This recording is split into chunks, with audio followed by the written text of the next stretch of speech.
'cause I see the born of no return.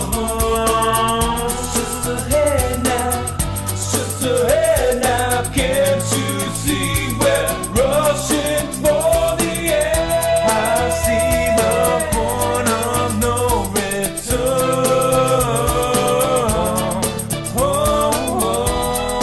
Now see the point of no return. It's just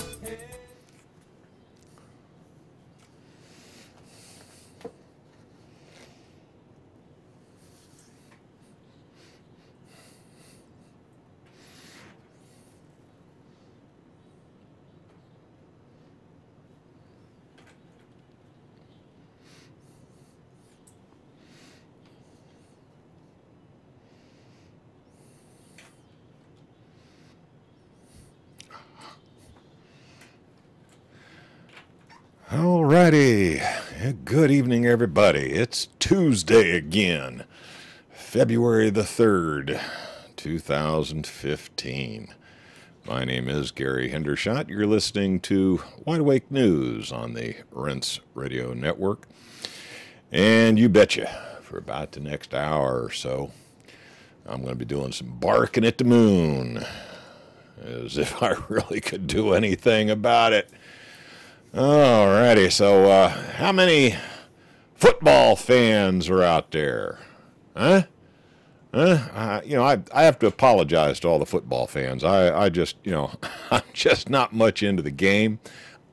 To be honest with you, I didn't even realize that the Seattle Seahawks were the defending champions in America's football Super Sunday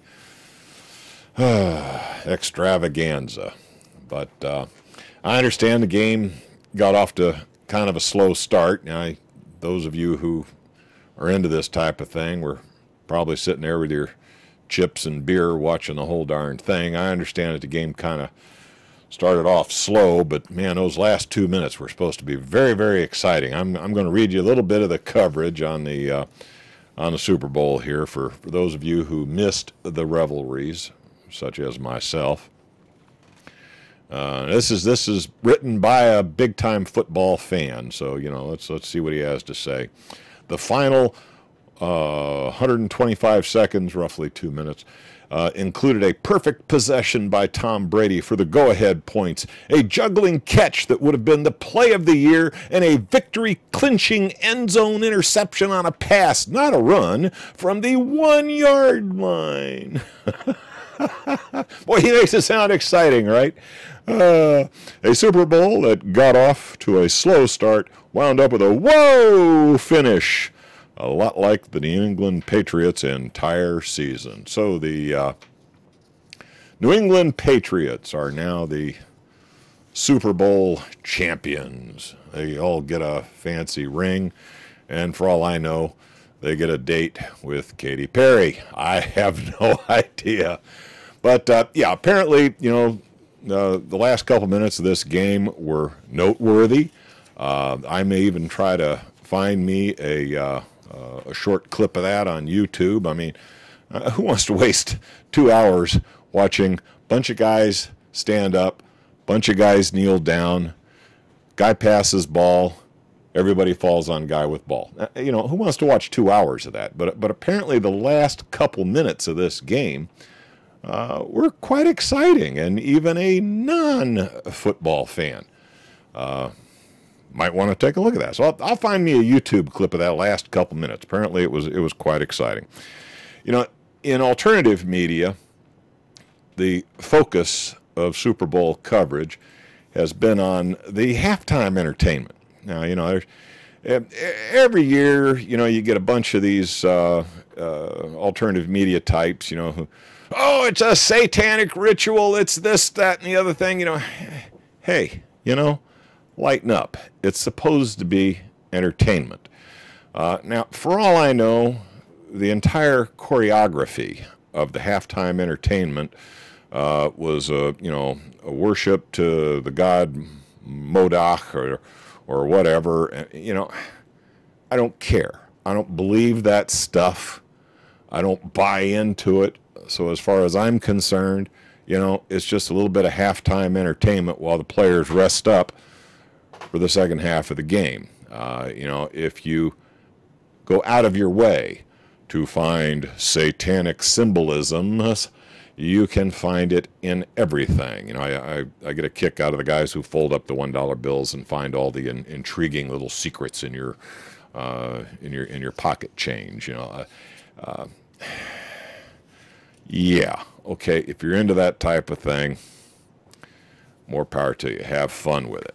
Now, frankly, I think one of the most entertaining bits that I read about related to the Super Bowl was a little bit of an episode that apparently was done off camera. Apparently, all the cameras, faded off of this, but apparently after scoring a touchdown, the Seattle Seahawks wide receiver Doug Baldwin simulated dropping a dookie with a football. Yeah, okay. He was celebrating his, how they dance in the end zone and throw the football down and everybody high fives everybody. Well, this guy simulated dropping trowel, squatting down, and laying a football egg. Okay? Now, hey, look, this is supposed to be mindless entertainment. With all the bad news out there, I forgive anybody who chooses to sit down on a Sunday afternoon with a bowl of popcorn and a six-pack of beer and just zone out to some mindless entertainment. I do it myself sometimes. I'll find a movie that I find amusing or something, and I'll sit there and go, I don't want to think about anything. I don't want to be preached at. I don't want to worry about new world orders. I don't want to worry about comets colliding with the Earth. I don't want to worry about any of that nonsense. I just want a little mindless entertainment. And for those who enjoy a little football, I'm not going to hold any grudge. I'm not going to pillory these people just because that is the form of entertainment that they choose to enjoy.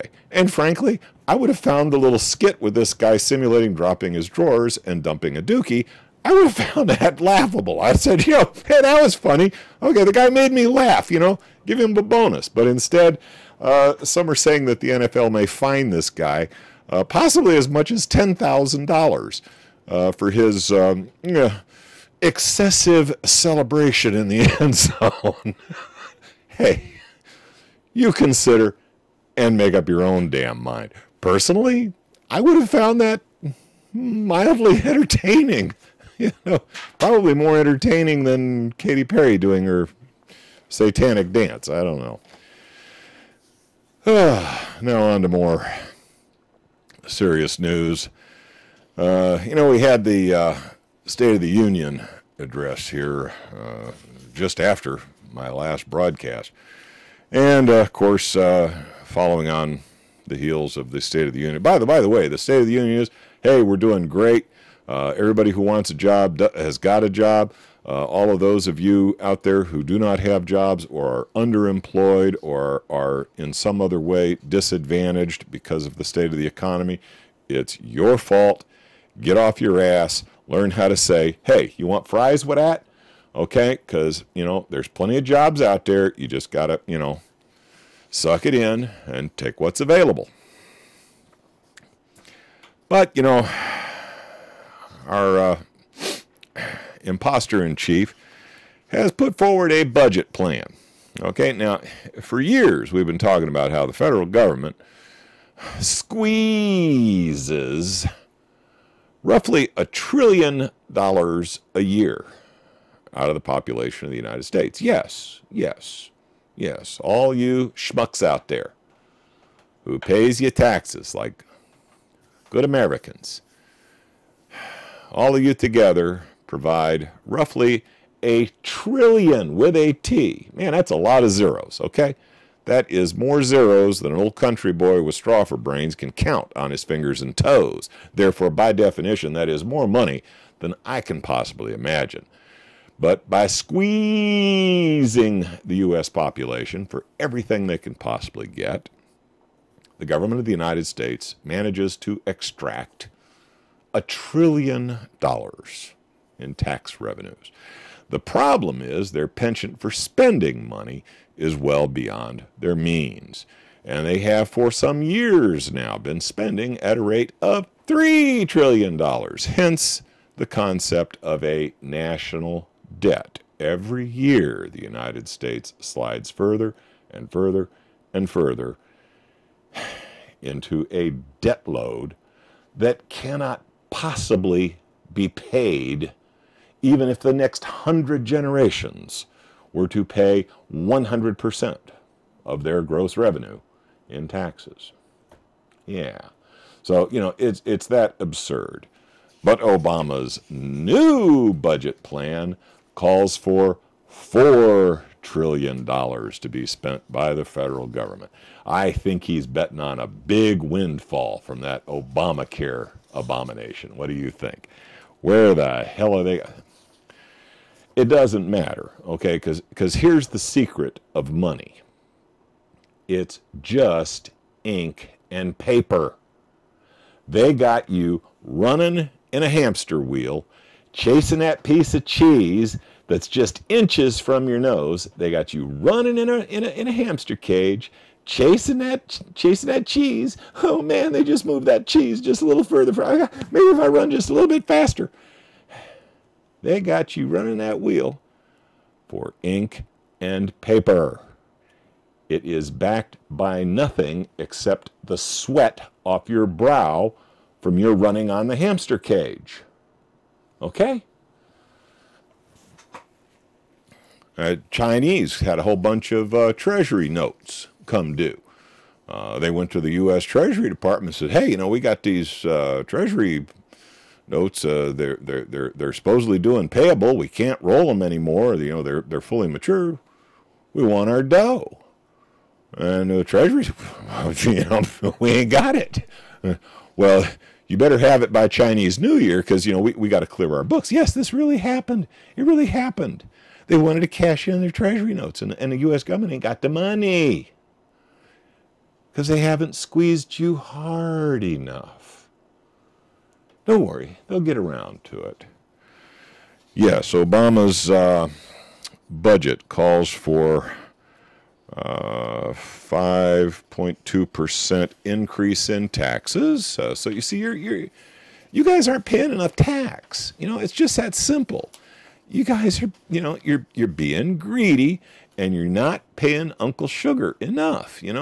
If you tally all the taxes that you pay, all the income taxes, all the outgo taxes, all the excise taxes, all the sales taxes, all the state taxes, all the fees associated with stuff you thought you were paying the government to do, but instead they charge you a fee for.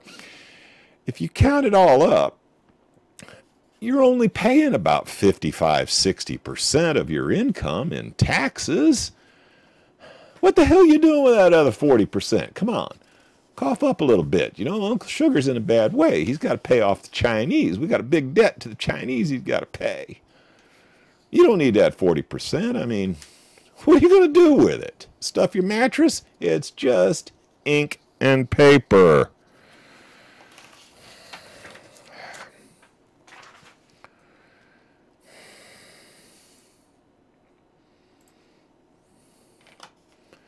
Yes, the beloved younger dear leader.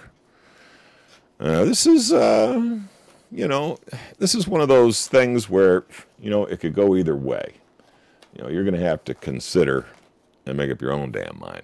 We've been in on-again, off-again talks with North Korea related to their nuclear ambitions.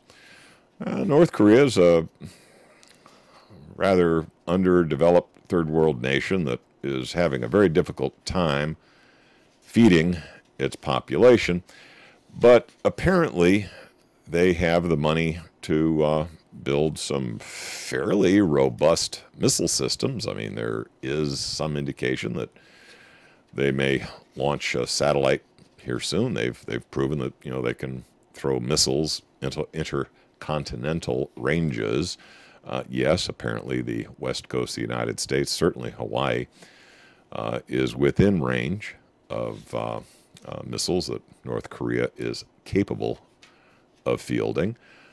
They have proven that they do indeed have the ability to produce nuclear weapons. So, unlike Saddam Hussein, the regime in North Korea actually does have weapons of mass destruction. So far, their delivery systems are fairly primitive. It's it's assumed that they are not a, shall we say, a viable threat to Japan or perhaps the United States or other nations allied with the United States. But they do pose a threat, without a doubt, to the security of some parts of the world, and they have, over the years, used their nuclear capability as a means to bribe, some would say coerce, some would say blackmail, Western nations to provide them with goodies and provide them with concessions. Most notably, the United States has sent many shiploads of food to North Korea on the assumption that North Korea would back away from their nuclear ambitions. But, the talks always seem to end the same way. The United States makes a demand that's just a little bit beyond the pale. The talks break down, and the North Koreans go right back to enriching uranium and preparing for a nuclear holocaust. Now, the problem is you need to put the shoe on the other foot for a moment.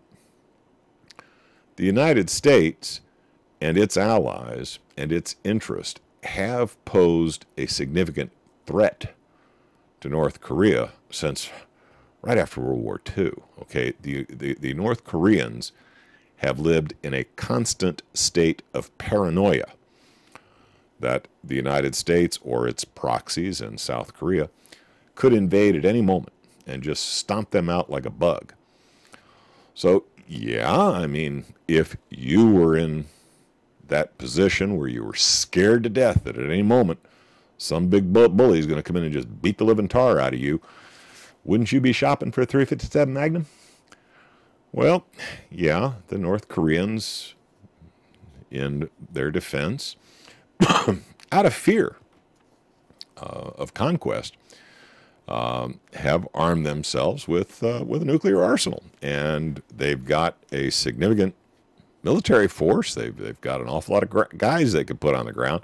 I'm not sure how they'd keep them all fed if they had to move them into the field, take them out of the barracks and put them in the field. I'm not sure how they'd keep a military provisioned. Their logistics capability is modest at best. So, do we really need to have paranoia over the fact that North Korea has a nuke? In many ways, I think we're kind of holding back on North Korea, kind of using them as the ace in the hole.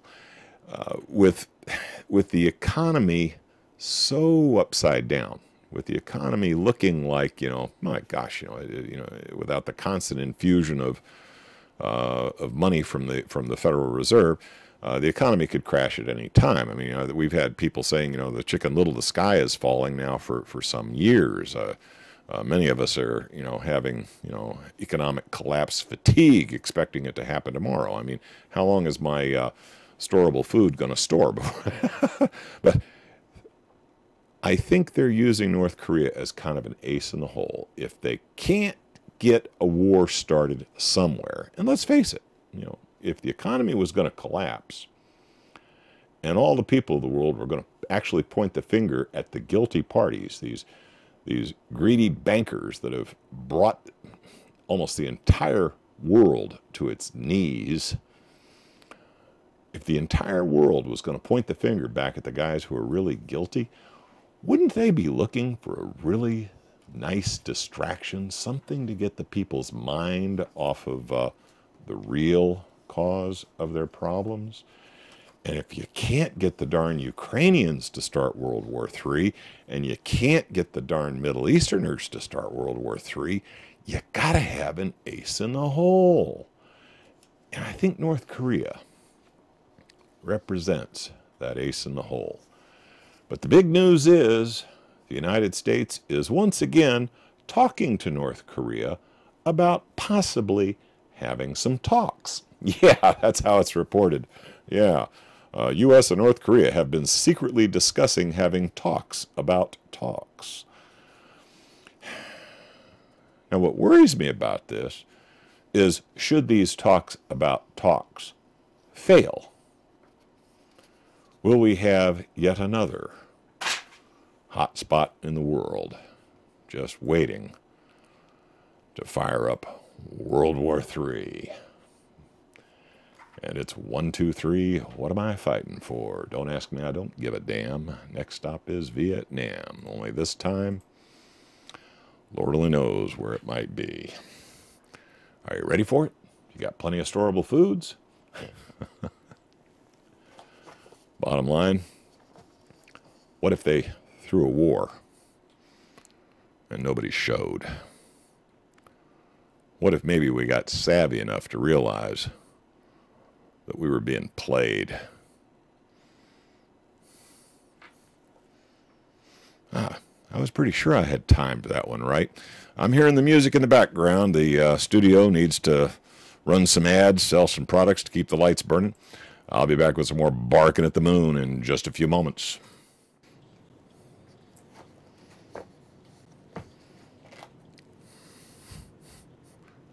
All righty, we're back from that blatantly commercial interruption to the evening's festivities.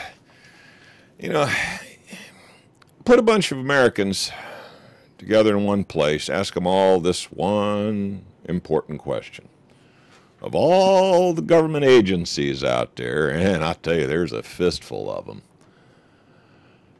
Of all the government agencies out there, which one do you fear the most? Chances are they will not say the EPA. They will not say the TSA. As a matter of fact, out of the entire plethora of three-letter groups associated with the American government, there's only one that almost all Americans fear. And you betcha, it's the dreaded IRS.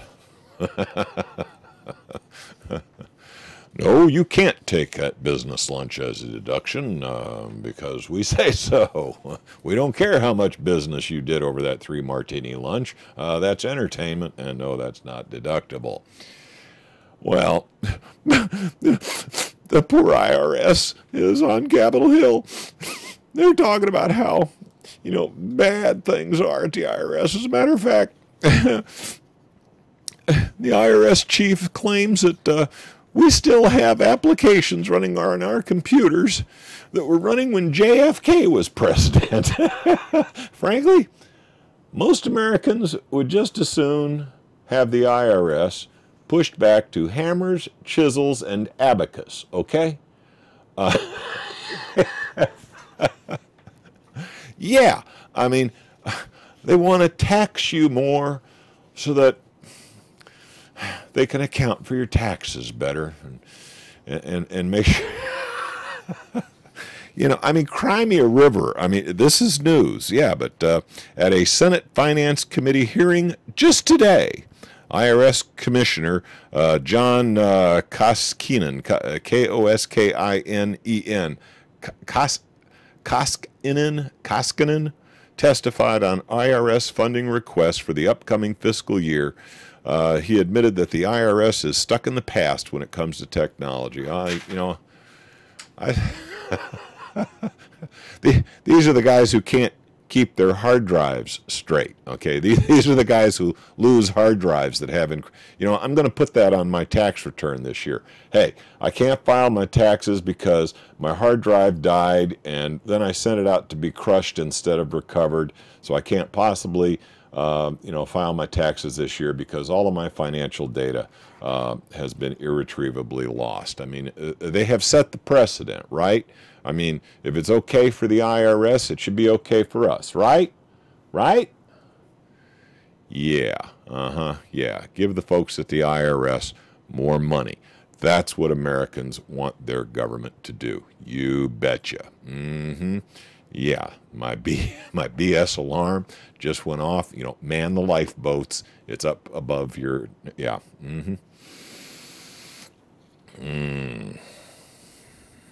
Obama's tax plan again. Federal government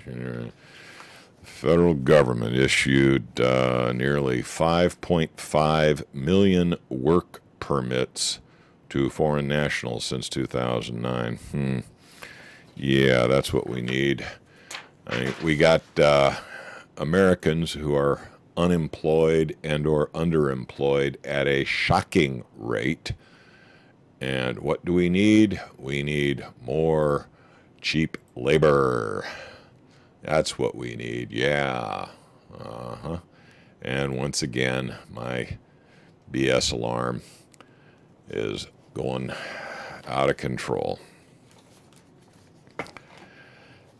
Somebody in the chat room mentioned this item, and it is big in the mainstream news. So yeah, I got to cover it, even though it is kind of distasteful.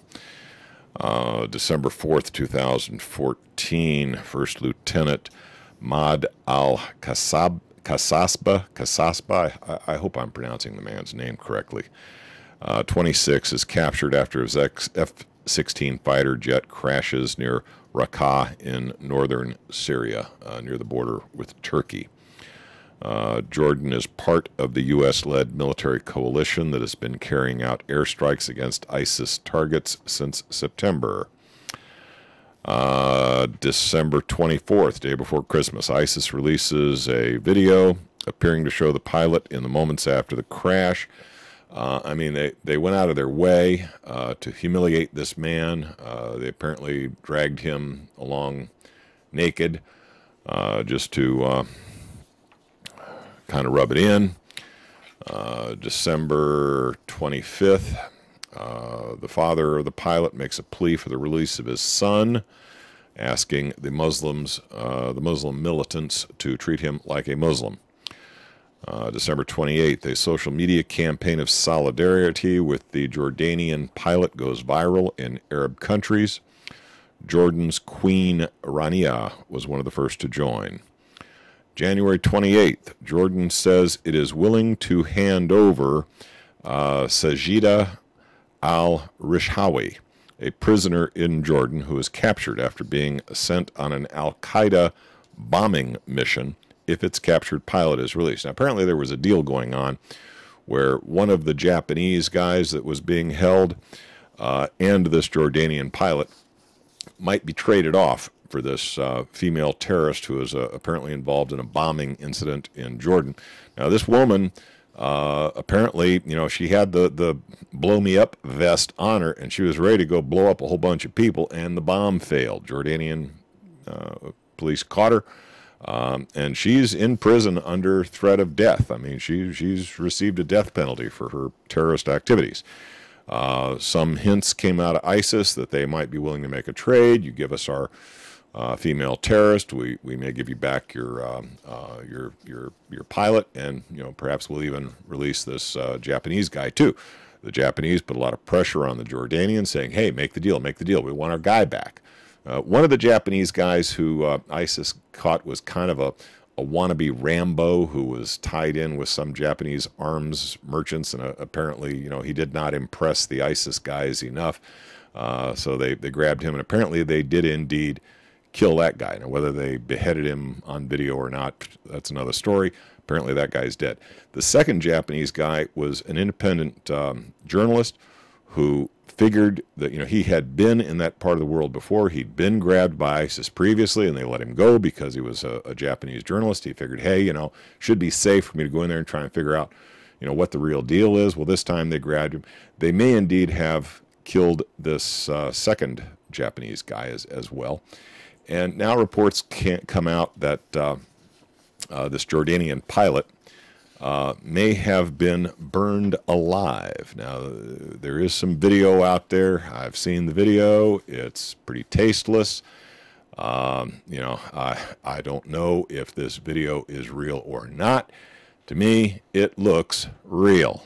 It looks like they may indeed have actually burned this guy alive. Now,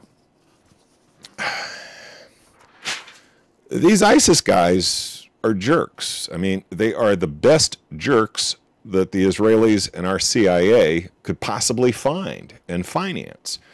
Now, why do I say that? Okay.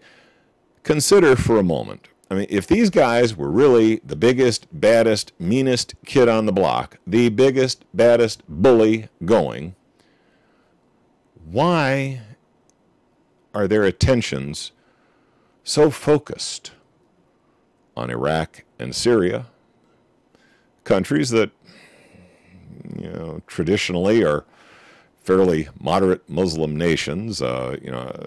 Syria is certainly no friend of the great Satan, the U.S. Why are their attentions so focused on these?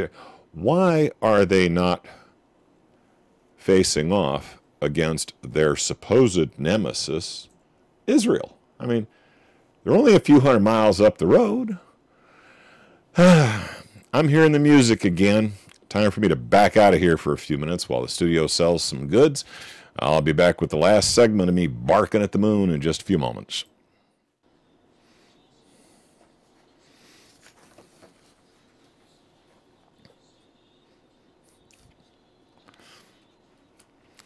Alrighty, we're back from that last break of the evening, which means I've got about 12 minutes to finish up a considerable pile of doo-doo here.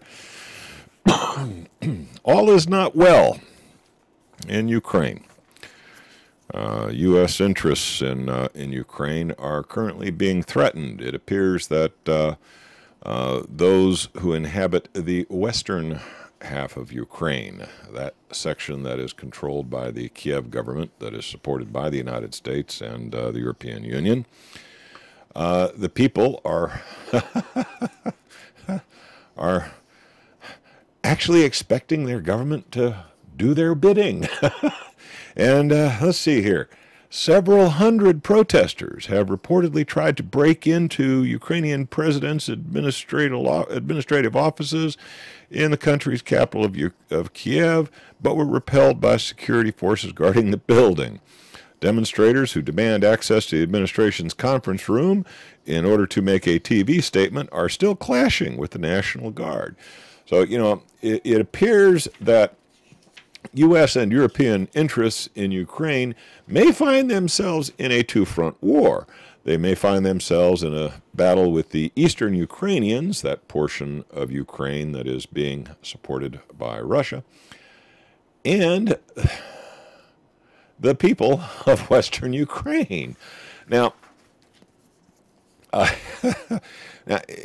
here's why I'm kind of giggling over this one a little bit. Now, when the people of Ukraine rose up against the Russian-supported government in Kiev, the United States was very quick to come forward and say, "Oh, it's the people's will. It's the will of the people. If they want this guy out, he's got to leave." And sure enough, the guy grabbed his gold and made some quick boogie to Russia, just ahead of the mobs with pitchforks and torches. Now that the people of Ukraine are finding the U.S.-backed government to be distasteful, I kind of wonder what the U.S. response will be. How much you want to bet they send Blackwater in there to reinforce the current regime? How much you want to bet? Because, U.S. foreign policy is schizophrenic, okay?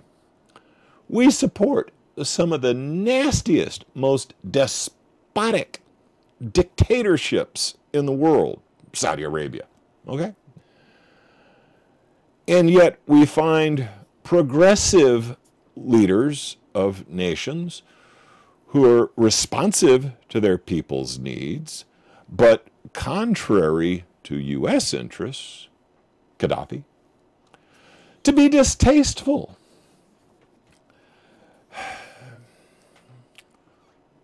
So you consider, now that the Ukrainian people, those in Western Ukraine, no longer find favor with the U.S. European-supported government in Ukraine, you make up your own mind. What do you think's going to happen? Keep an eye on that one. Could get interesting. And a side note, it appears that almost 8,000 troops fighting on the side of the Western Ukrainian, the Kiev government, are indeed surrounded and could be slaughtered in the near term. This has been going on since late in January. These guys are cut off. They're surrounded. Most of them have pretty much given up any hope of resupply. Their surrender has been requested by the militias from the eastern portion of Ukraine. The U.S. insists that the only reason that was possible is because, a whole lot of Russian troops and Russian armor and Russian air support have been engaged, but there's absolutely no evidence that such a thing has happened.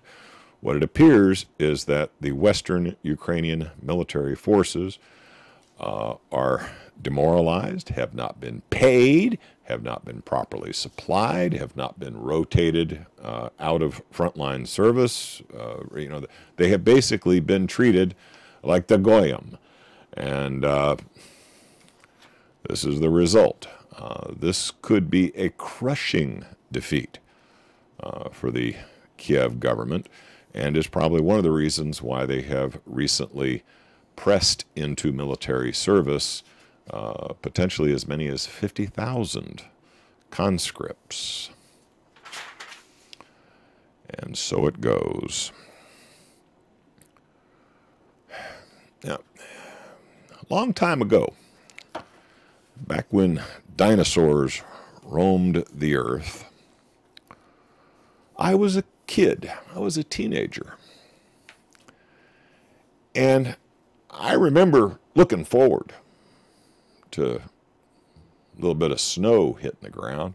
Because, man, I'd grab my snow shovel and I'd be making the rounds to all my neighbors. Hey neighbor, $5, I'll shovel your garage, I'll shovel your driveway for you. $5, but $10, I'll do the sidewalk too. I mean, it was a tradition. I mean, in the wintertime, you had to compete with the other teenagers in the neighborhood to get those snow shoveling jobs. And in the summer, you had to compete with the other teenagers in the neighborhood to get those lawn mowing jobs because, what is a young teenage boy like more than girls?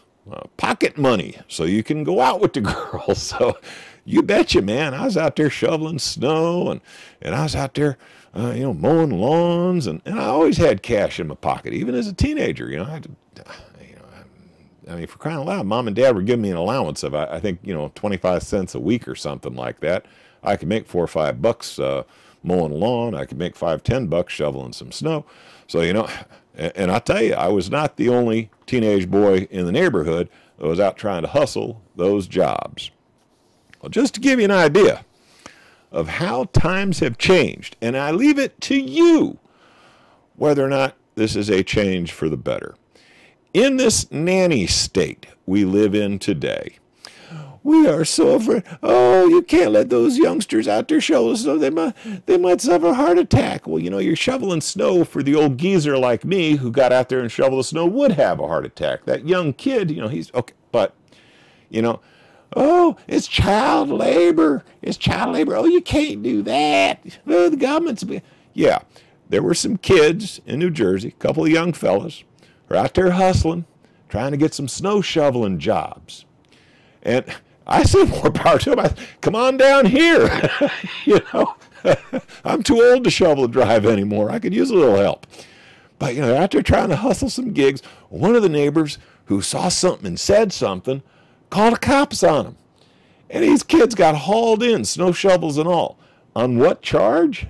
I don't know, shoveling snow without a license? I mean, do you need a license to shovel snow? Does a 14, 15, 16-year-old kid have to have a permit? Does he need someone's permission to try and hustle a few bucks shoveling his neighbor's driveway? Is that where you thought we were supposed to be heading? But yeah, that really happened right here in the Who Hess of Hay. You betcha. Gotta love it. Now, what's a kid supposed to do for money these days? I mean, man, I made darn good money shoveling snow and mowing lawns for my neighbors, you know. I was providing a service. I got a little money in my pocket. You know, I mean, nowadays, he wants you to file a 1099 on the kid that shoveled your snow. I suppose you've heard that the House of Representatives have voted to abandon Obamacare. Yeah, there was actually a vote. Now, before you get your hopes up, okay, it ain't going to happen, okay? It's a smokescreen.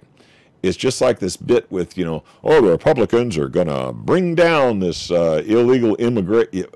It's BS, all right? Now, the Republicans got elected into the Congress basically on Obama is taking us down the wrong path. This Obama, their platform was, we got to do something about this Obamacare thing.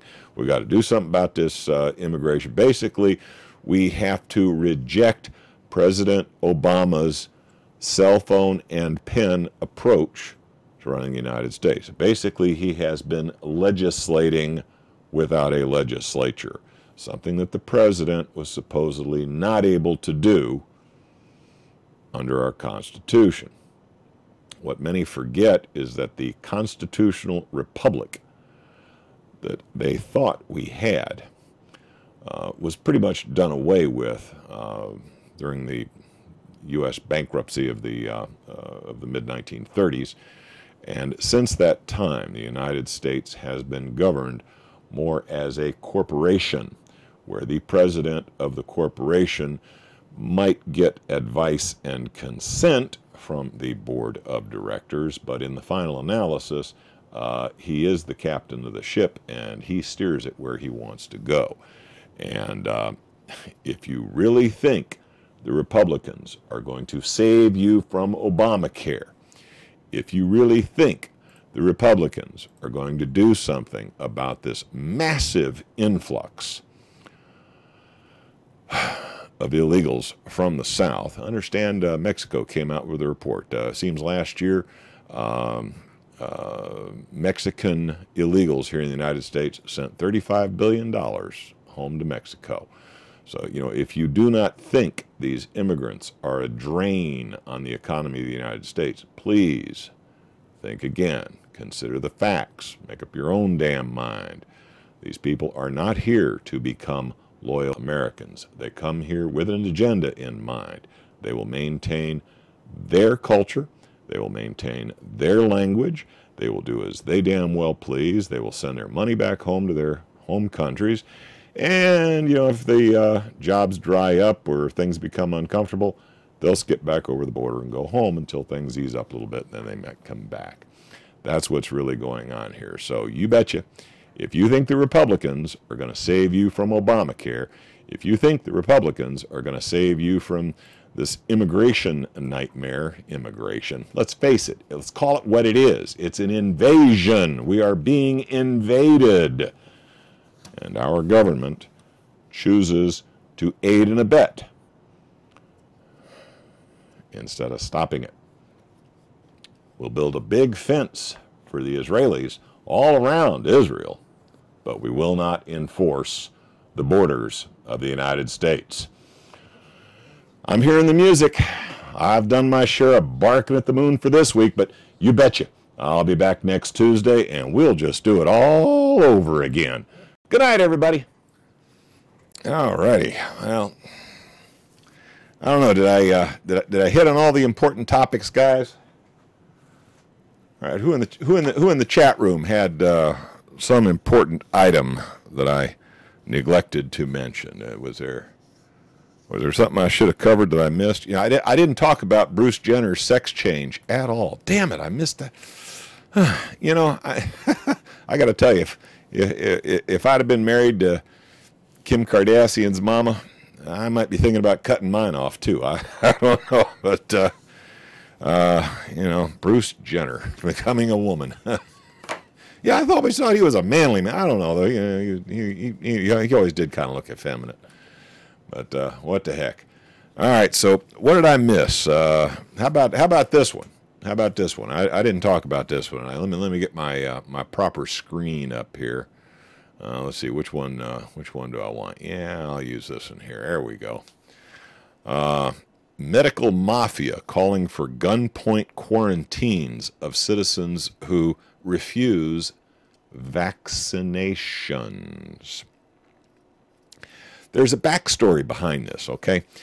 Back when, you know, Patriot Act was, you know, everybody, oh, we're scared, protect us.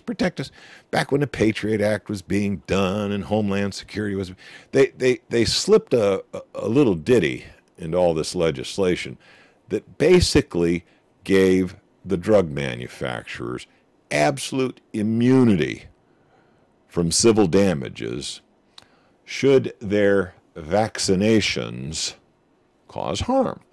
Now, here's what they were thinking, okay? Oh, what if those evil Arab terrorists get hold of a crop duster instead of a wide-body jet and crop dust New York with anthrax? You know, we're going to need to be able to vaccinate, you know, millions of people real fast, and we're going to call on our drug companies to come up with a good anti-anthrax vaccine fast. You know, we can't be, you know, holding them liable just in case, you know, in case the vaccine kills more people than the anthrax. So they slid this law in there, giving the drug manufacturers absolute immunity. Okay, so now if they produce a vaccine that causes more harm than good, they don't have a worry in the world. You can't sue them. You know, sorry. You know, it's written into law. They have immunity. But, you know, people have become a little bit concerned about the efficacy of some of the vaccines. In fact, some say that vaccines, particularly some of the adjuvants that are used to stimulate the immune response of the vaccine, are causing serious problems. Things like mercury and, you know, putting peanut oil in the vaccine. You wonder why so many people are allergic to peanut oil nowadays? Why they can't eat, you know, back when I was a kid, nobody was allergic to peanuts. Everybody used to swarm my house after school because my mama always had a plate full of peanut butter and jelly sandwiches. Everybody came over to my house to grab peanut butter and jelly sandwich. I never ran into a kid who was allergic to peanuts back in the day. But nowadays you got so many people, you wonder why they're allergic. They're using peanut oil as an adjuvant in the darn vaccines. Well, you know, peanuts are great if you take them orally, but if you inject it into the bloodstream, that's a foreign body. And it produces an immune response. So now you got all this peanut oil injected into your bloodstream. You go and eat some planters and you get violently ill. A large part of your immune system is associated with your digestive tract and your sinus cavities, okay? Your first line of defense against an attack by a viral or a microbe of some sort is the digestive system and your sinuses. There's little, you know, little alveoli in there that are supposed to trap these things and kill them off before they can do damage in the system. If they get past that first line of defense, then you got your T cells and your blood-borne born immune response is supposed to take care of the stragglers. By that time, they're supposed to be severely weakened anyway, so your immune system has a better chance of doing something about it. Now, when you take something like mercury or peanut oil, or this whole plethora of things that they use to force an immune response, and you inject that directly into the immune system, it totally bypasses your other defenses. Vaccines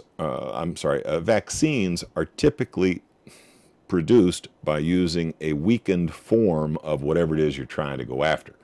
If the big thing this week is the flu, you take some flu viruses and you knock them around real good, and that's supposed to weaken them to the point where they can't really do you any significant harm, but then they inject it into your bloodstream, your immune system sees that stuff, recognizes it as a bad guy, and builds an immune response to that particular critter. Okay, that is the theory behind vaccines. Well, because of this lackadaisical legal system that we got right now, this legal system that falls on the side of corporate interests more than protecting the consumer from, stupidity and downright greed, these big pharma manufacturers, they don't have to worry about you suing them. They don't have to take the care producing these vaccines that they might have before all these new laws were passed. And now, because they got the ear of the government, they can actually get laws passed that force you to take their vaccine, whether you want them or not. So now, you got this medical mafia out there who's got the government's ear because, they make big campaign contributions. These guys are rolling in dough. They can push a lot of money into the right hands, They're calling for punishment, legal punishment, quarantine for perfectly healthy people who have refused to buy their product. Now, can you imagine how the modern industrial age would have developed had buggy whip manufacturers had the kind of influence over government that our major corporations have today? You'd go out and you'd buy a freaking 12-cylinder Ferrari in bright red, but it would have the mandatory government-required buggy whip attached to the side of it. And if your buggy whip ever got dirty or worn, you would not pass inspection. You would not be able to get your tags renewed. And they'd probably charge you a fine. Your buggy whip must be of an appropriate length and must be displayed prominently. Otherwise, you'd run afoul of statutory law. Yeah. Just something else to think about before you get your next chocolate chip cookies and milk. Unless you're allergic to milk, yeah, they've used milk as an adjuvant in vaccines. Which is one of the reasons why chances are I have problems consuming anything with lactose in it. All right.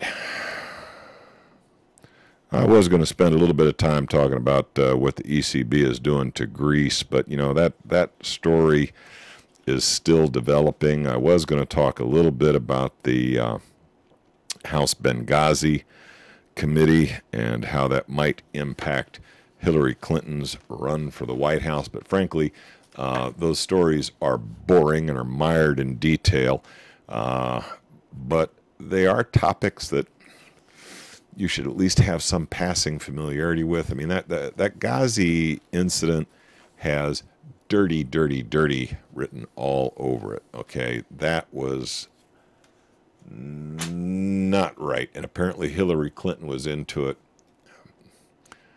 But, if I'm left with a choice between yet another Bush and yet another Clinton, I'm going to flip a coin. I mean, I don't care. Let's see, do I get screwed by this one or screwed by that one? I mean, frankly, I think I'd rather, I might rather be screwed by Bush than him. Oh, my God. Did I really say that? All right. That's it. That was all of my prepared presentation for tonight's session of barking at the moon. I leave it to my esteemed audience now. Looks like I've got quite a few people who've hung out with me tonight in the chat room. What powerful, pressing issue did I not speak about tonight that I really should have covered? Let's see. Pelosi is possessed. I don't know. I wouldn't want to possess her, I'll tell you that. I'll tell you what, I wouldn't touch that woman with your pole. No way. That's scary. Talk about dazed and confused. You ever look? That woman's got one of these Bambi in the headlight looking at her. I mean, that woman scares me. And she's one of our leaders. Oh, well. CDC corruption on vaccine studies. Yeah, well, that's a story that would, that would take an entire hour. Maury, the CDC is obviously see, people go to work for the CDC hoping to build a resume that'll get them hired over at Pfizer or one of the big pharma companies. So, they know what the score is. They toe the line. They work 20 years for the federal government. They get their Fed pension, and then they go to work as a consultant for one of the big pharma outfits if they haven't offended anybody with big pharma. That is how it's done. And what can I say? Why am I suspicious of anything that comes out of government? Because of facts like that.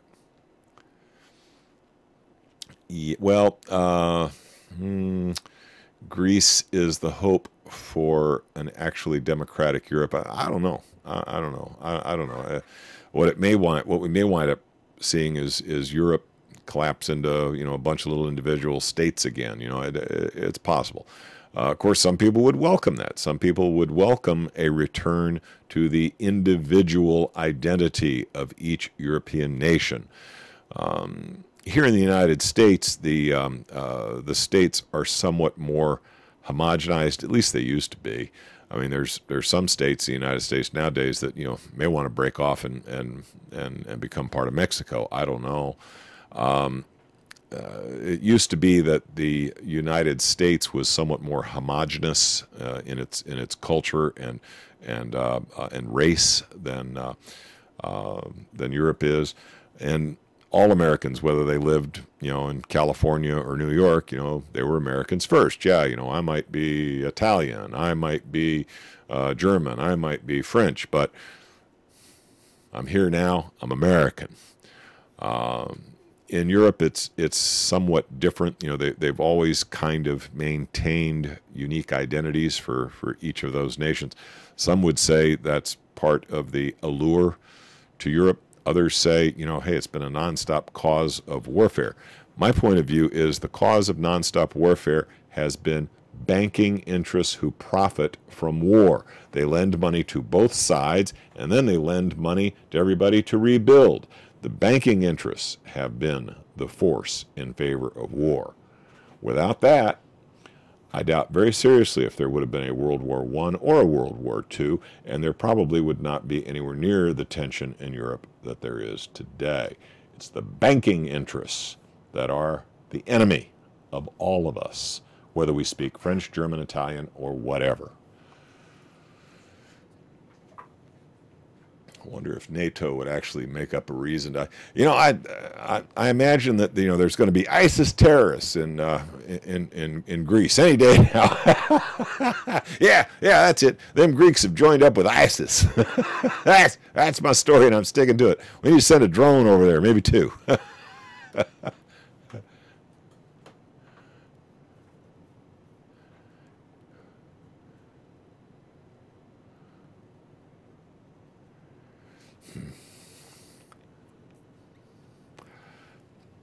Yeah, a lot of the diseases, somebody in the chat room again has brought up a point. A lot of the diseases that we're all of a sudden seeing, we've got polio here in the U.S. I mean, supposedly we had polio eradicated back when I was a kid. The polio was a big scare back when I was, preteen. Kids who were my contemporaries, were down with polio. And you betcha we all lined up to take the sugar cubes, and because polio was a big scare. What we have come to find out is that those damn sugar cubes that we lined up to take were tainted with a monkey virus. It was bad news. That was some nasty stuff. Now some people succumbed to the polio vaccine that everybody was mandated to take. This is back in the 60s. We've been down this path before, where Big Daddy government stood there with a big stick and said, "Hey, you want your kid to go to school? You want your kid to be in Little League? You want your kid to be in Boy Scouts? Whatever. You will take the vaccine, because we ain't going to take no chances about this polio thing getting around.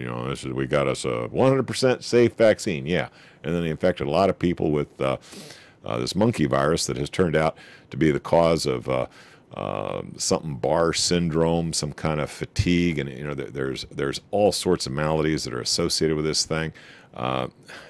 Vaccines, the efficacy of vaccines has never been fully proven. Okay, it is a religious theory. Okay. This is somebody's. There was this thing about let's vaccinate these kids. We'll give them one shot in the arm. Oh, well, that didn't have any effect. Well, I know. Let's give them a shot in each arm. Oh, that didn't have any statistical relevant effect either. I know. Let's give them 4 shots. Vaccination, the technology of vaccination, has never been proven. Immunization, on the other hand, which, by the way, has been in use since Roman times. Romans and Egyptians practiced immunology. That's proven technology. It's been around for a couple thousand years. People have known about immunology for a long, long time. This idea of bypassing half the immune system and injecting pathogens directly into the bloodstream is dangerous as hell. You should read Gandhi published a book on it. Gandhi was not a stupid man, okay? He published a book and he said, vaccines are being used to wipe out the people of India. Do not take vaccines. Now, Gandhi's held up as, great nonviolent leader, but that was one of the things he was willing to fight about. Okay? Gandhi was willing to fight. You come at him with a needle, he will punch you. You're going to get punched by a skinny little old man in a diaper. Vaccines, you got to make up your own mind, okay?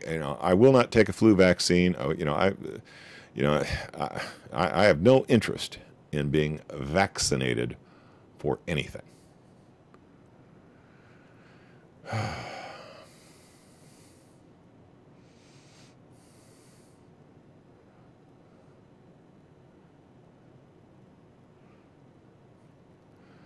LSD 625 as your license plate on your 63 VW. I had a 63 VW. I had a 63 VW Squareback, as a matter of fact. I had a couple of bugs. That, the old VWs were great cars for young kids, because they were just so simple to keep on the road. Me and a buddy of mine pulled the engine out of one of my VW Beetles right in my dad's driveway. The two of us jerked that engine out of that car, replaced the clutch in it, put that car back together. We had it done in about 2 hours. We didn't even know what we were doing. We were just reading the book. So that even though they were terrible cars, don't get me wrong, the old VW Beetles were those things were horrible cars. God help you if you ever got into even a minor collision in one. I mean, it crushed like a beer can, and they drove like a baby buggy. You know, they were not particularly, you know, great cars. You know, the handling was lousy. They were awful automobiles, but you know, they were simple, they were reliable, and if they broke, somebody who with, you know, modest abilities with hand tools could fix them up and get them back on the road. There is a place for an automobile like that, even today. But, you know, with all the government regulations, you're not allowed to have it, whether you want it or not. Even if you've got a fistful of money, willing to lay it on the counter, say, give me one, you're not allowed to have it. Your cash ain't nothing but trash. You can only buy what your government says you're allowed to buy. And if you don't want to buy something that they've got on their approved list, they may just pass a law to force you to buy it. Obamacare.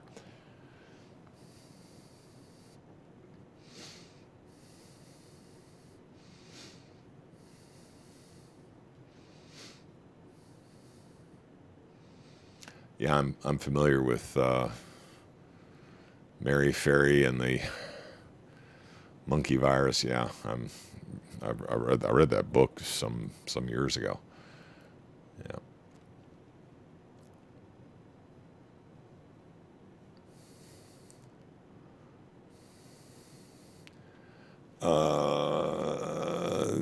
The connection between Oswald and the CIA and Mary and all that, you know, all right, you know, that's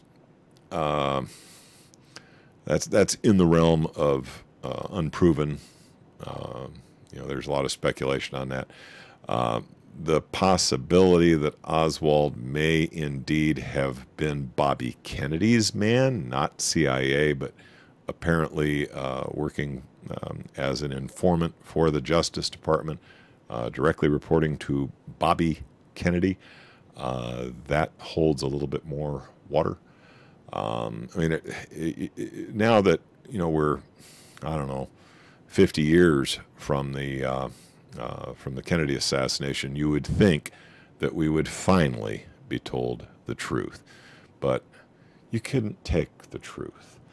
And, you know, you're not adult enough to hear the truth. Besides that, some of the perpetrators are still alive, Bushes.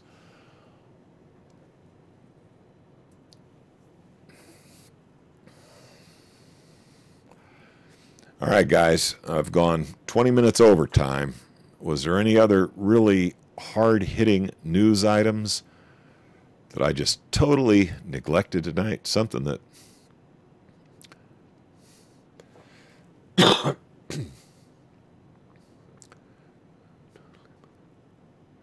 totally believe the government story. I run into very few people nowadays who really buy the Warren Commission.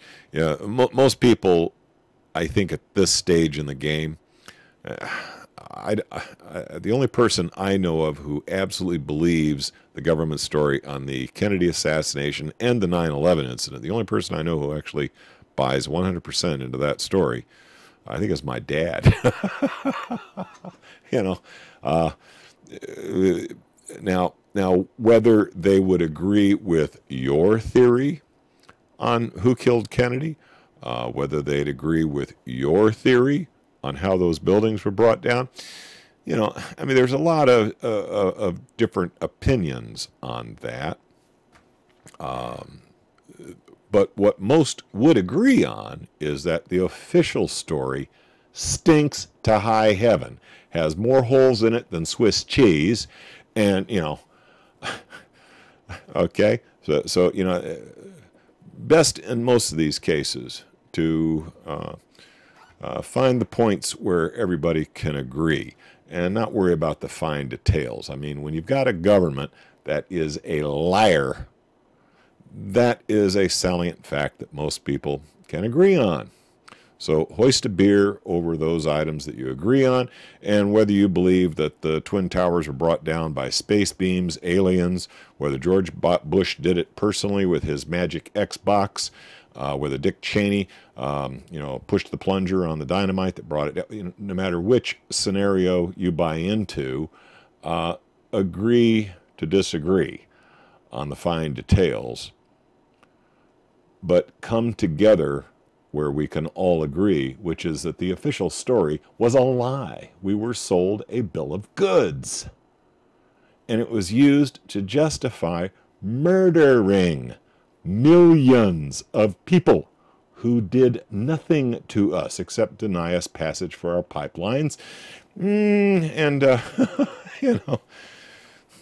Business interest, banking interest. War is a racket. You got to sell the people. You got to make them rally around the flag. You got to get everybody, goose stepping to the right music. You don't have to tell them the truth. You just need them to comply.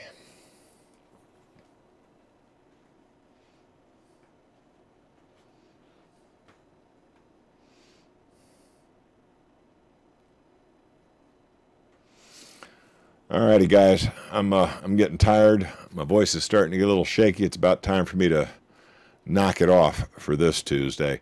Unless somebody's got a really hot topic that we just got to discuss before I blow out of here, I'm going to go ahead and hit the button.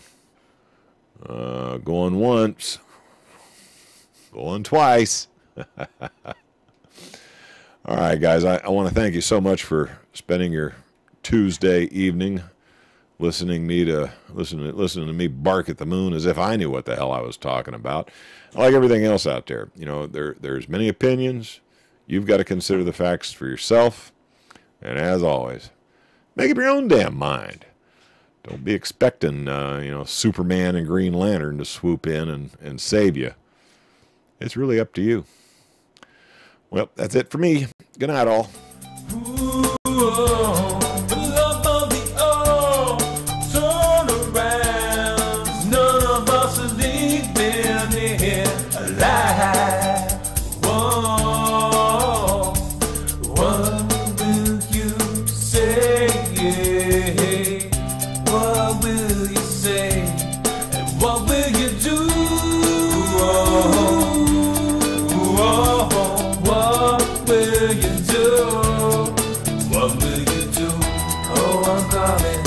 Calling out to you, won't you turn around? Oh, I'm calling out to you, won't you won't you turn?